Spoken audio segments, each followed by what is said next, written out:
Thanks, Sekhar from Ranchi, Jharkhand. I am doing my engineering from Satyavama Engineering College here. Sir, your lecture, after hearing your lecture, our misbelief about Islam and Muslims vanished today.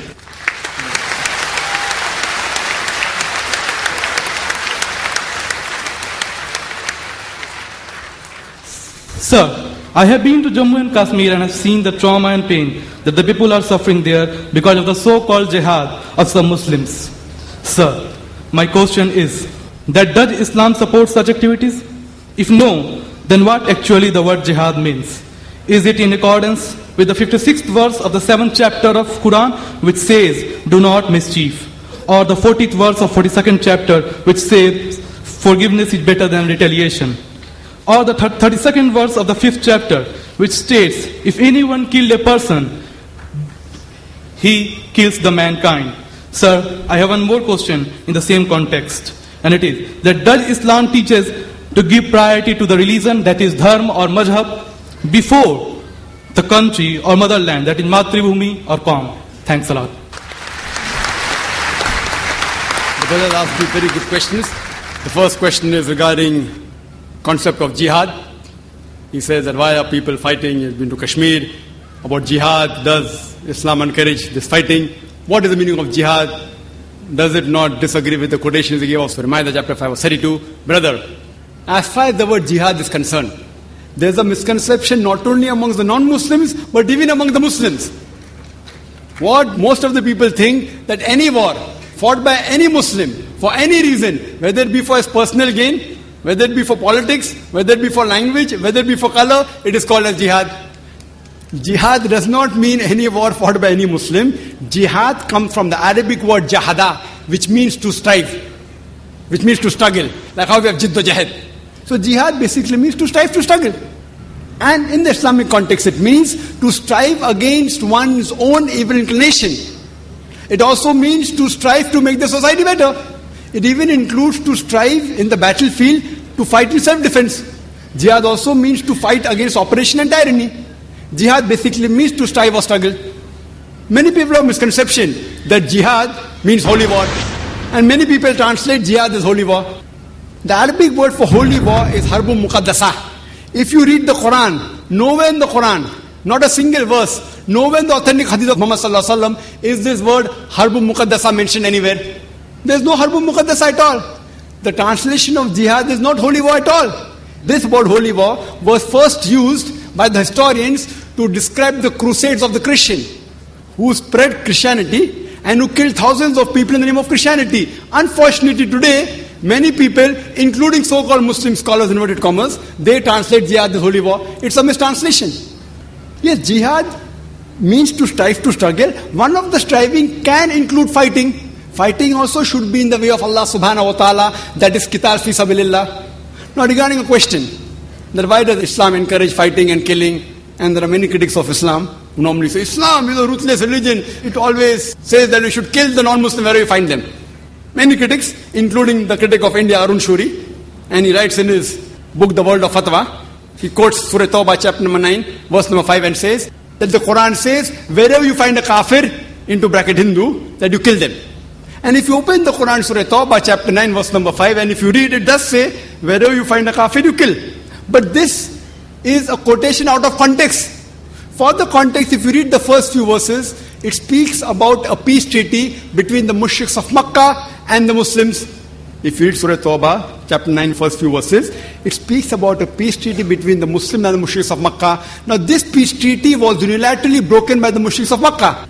By the time Allah subhanahu wa ta'ala reaches verse number 5, He gives them an ultimatum to the mushriks and He tells them, put things straight in 4 months' time, otherwise a declaration of war. And in the battlefield, Allah says that when the enemies come to attack you, you kill the enemies. So this verse is revealed in the battlefield, that when the enemies come to kill you, don't get scared, fight them. But naturally, any army general today, to boost up the morale of his soldiers, he will say that when the enemies come, kill them. He will not say that just be quiet. And Arun Shuri, after quoting verse number 5, he jumps to verse number 7. Because verse number 6 has the reply. Surah Tawbah chapter 9 verse number 6 says that if the kafir, if the enemy seek asylum, if they want peace, don't just give it to them. Escort them to a place of security.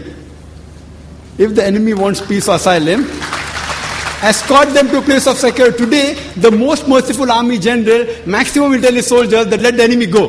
Here Allah says, don't just let them go, escort them to a place of security. So whenever these verses are there of killing, including the verse of Surah Anfal, chapter 8, verse number 60, when they say that, prepare your steed and be prepared, attack the enemy. The next verse says, but if the enemy is inclined towards peace, you give it to them. So almost all the verses we talk about fighting. After that it says that if they want peace, peace is better. Now regarding your question, what about the verses of Surah Ma'idah chapter 5 verse 32, Surah Nisa chapter 4 verse 40, that if anyone kills any human being, it's as though he has killed the whole of humanity. This is the basic rule of Islam, that if anyone kills any human being, whether it be a Muslim or non-Muslim, unless it be for murder or for creating mischief in the land, spreading corruption in the land, it is as though he has killed the whole of humanity. And if anyone saves any human being, it is as though he has saved the whole of humanity. Now if you read Bhagavad Gita chapter number 2 verse number 50, it says, Shri Krishna tells Arjun to do jihad, strive. If you read Mahabharata talks about thousands of verses of fighting, thousands of verses, many number of times more than what the Quran speaks. Mahabharata is a scripture, as you may be aware, it talks about a feud, a fight between the Pandavas and the Kauravas. The 5 brothers Pandavas and 100 brothers Kauravas fight.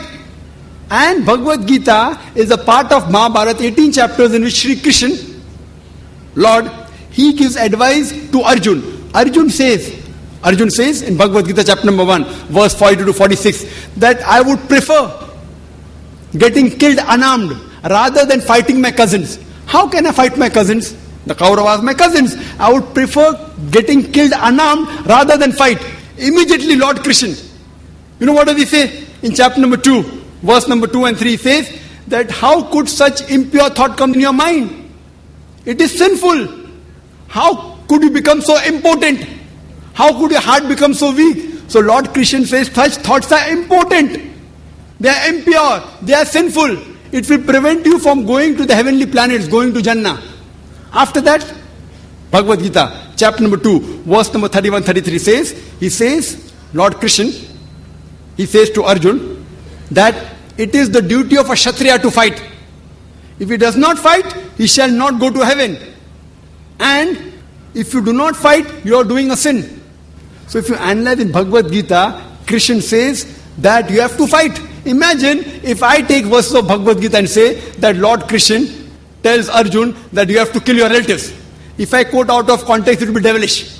But in context, it is Lord Krishna says that if you have to fight against falsehood, for the truth, you can fight against anyone, even if it be your relatives.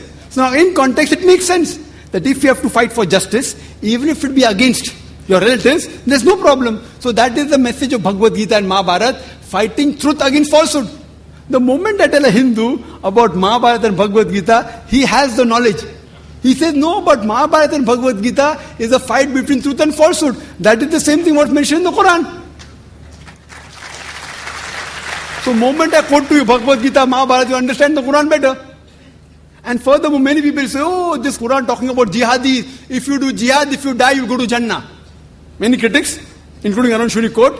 And they quote the even hadith of Sahih Bukhari, volume number 4, in the book of Jihad, chapter number 2, hadith 46. It says that a mujahid is a person who strives in the way of Allah subhanahu wa ta'ala. And Allah alone knows who strives. And further a prophet said that if a mujahid dies in the battlefield, he shall go to Jannah, he will get paradise. But if he returns back, if he does not die, he will return back with the booty of war. This hadith and several verses of the Quran are quoted by the critics of Islam. I wonder how could the Hindu critics quote these things? Haven't they read the Bhagavad Gita? Haven't they read the Mahabharata? Even Shri Krishna, he mentioned in Bhagavad Gita, chapter number 2, verse number 37. O Arjun, O son of Kunti, rise up and fight. Even if you're killed, no problem, you will go to heaven. And if you return back successfully, you will get the good riches of this earthly world. Same thing as the hadith. So when Krishna says to Arjun that fight, if you are killed, no problem, you will go to heaven. If you return back successful, you will get the riches of the world. That is the same thing what Sahih Bukhari says, what the Quran says. So therefore, you should understand each other better by reading the scripture. So Islam allows fighting as a last resort, in self-defense or to fight against oppression, otherwise no. And jihad means to strive, to struggle. Now coming to your second question. Which is more important? Which is more important, following the rules of the country or following the mazhab, the deen? It is like you asking me, who do I belong to first? Do I belong to my father or my mother first?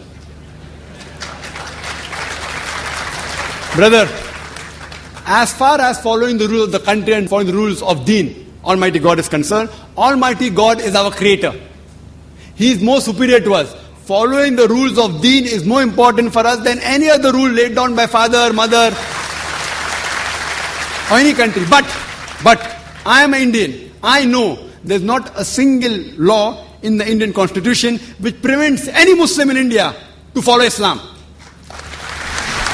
In fact, India is one of the few countries which is mentioned in the constitution that it is the right, it's the birthright of every citizen of India to preach, practice his religion. That's what I'm doing.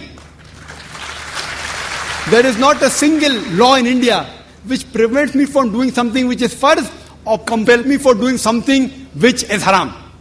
There is no law. I can offer 5 times salah if I want. If I don't want, I can't offer. There is not a single law in the Indian constitution which prevents me from becoming a good Muslim. Therefore, as far as I am concerned, I am a very practicing Muslim, alhamdulillah, and also practicing Indian.